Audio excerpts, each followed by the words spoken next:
আমি হাতির ঝিল থেকে আমার আজকে আমার কাকতালীয়ভাবে হোক, আজকে আমার ম্যারেজ ডে, 32তম ম্যারেজ ডে। আমি আমার ওয়াইফকে রেখে গাড়িতে আমি শুধু আপনাদের জন্য আমি দৌড়ে দৌড়ে আসছি। মানুষরাই তাকাচ্ছে মিশা দৌড়াচ্ছে কেন। আমি ফুটপাথ দিয়ে দৌড়াতে এসেছি, দেরি হয়ে গেছে। এত জ্যাম আজকে মানে আমি বলে বোঝাতে পারবো না। যাই হোক, আমাকে ক্ষমা করে দেবেন। মিশা সওদাগর হওয়ার পেছনে যারা যারা অবদান রেখেছেন আপনারা আছেন। আপনারা যদি ফোকাস না দিতেন আমাদেরকে, তাহলে আজকে আমি মিশা সওদাগর হতে পারতাম না পেপার পত্রিকায়।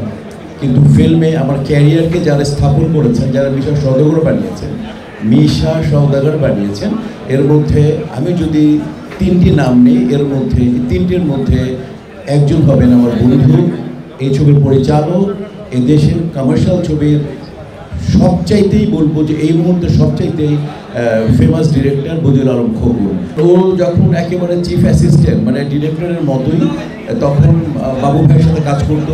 বাবু ভাইয়ের সাথে আমি কাজ করতাম, এম সরকারের সাথে কাজ করতো, ওস্তাদের সাথে তার সাথে কাজ করতাম। এরপরও প্রথম ছবি করলো দানব, এবং দানবের নাম ভূমিকে আমি অভিনয় করেছি।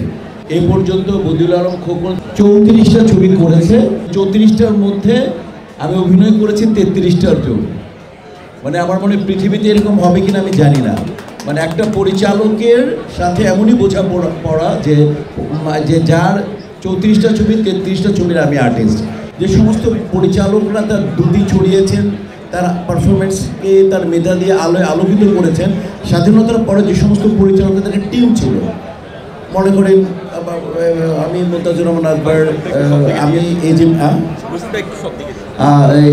এই যে মিন্টু ভাই, কাজী হায়াত, মানে যারা সুপার ডুপার, নারায়ণ ঘোষ, মিতা, মানে জহির ভাই, সবাই তাদেরকে টিম ছিল। লাস্টে যে সবচেয়ে বড় স্ট্রং টিম ছিল সেটা ছিল শহীদ ইসলাম খোকনের, তারপরে মুনতাজুর রহমান আকবরের টিম ছিল স্ট্রং টিম। এরপরে আমার যতটুকু স্টাডি, এরপরে যেই পরিচালক তার টিমটাকে রেখে মানে ছবি করেননি, তার টিমটাকে একত্রিত করে সবসময় ছবি করে গেছেন, উনি হচ্ছেন বদিউল আলম খোকন। বদিউল আলম খোকন মানে হবে ওইখানে মজলু ক্যামেরাম্যান হবে, ওইখানে ফাইট ডিরেক্টর আমাদের শ্রদ্ধেয় আরমান ভাই হবে, ওইখানে স্ক্রিপ্ট রাইটার থাকবে ইনশাআল্লাহ কমল ভাই অথবা আমাদের দুলাল ভাই। এরকম করে দেখা গেছে যে ওই মানে উনার টিম ছাড়া ওখানে স্টিলে থাকবে স্থির চিত্র, যিনি ধারণ করবেন তিনি থাকবেন আমাদের শ্রদ্ধেয় আইয়ুব, তারপরে মেকআপ থাকবে জামাল, ওর আগে ছিলেন শামসু, রেসে থাকবে আমাদের নাসির ভাই। এবং প্রত্যেকের জায়গায় প্রত্যেকের চ্যাম্পিয়নগুলোকে নিয়ে খোকন কাজ করে। এই খোকনই এবার ইন্ট্রোডাকশন করাতে যাচ্ছে, যে আরেকবার বন্ধু মুস্তাফিজুর রহমান মানিকের ছবিতে কাজ করেছে, আমার বাম পাশে আমার ছেলে সমতুল্য মুন্না। যে এই অবস্থায় কমার্শিয়াল ছবি বানানো মানে হচ্ছে মানে আগুনে হাত দেওয়া। ওর সাহসকে আমি সালাম জানাই। ও চেষ্টা করতেছে, ইনশাআল্লাহ ওর চেষ্টাটা সার্থক হোক।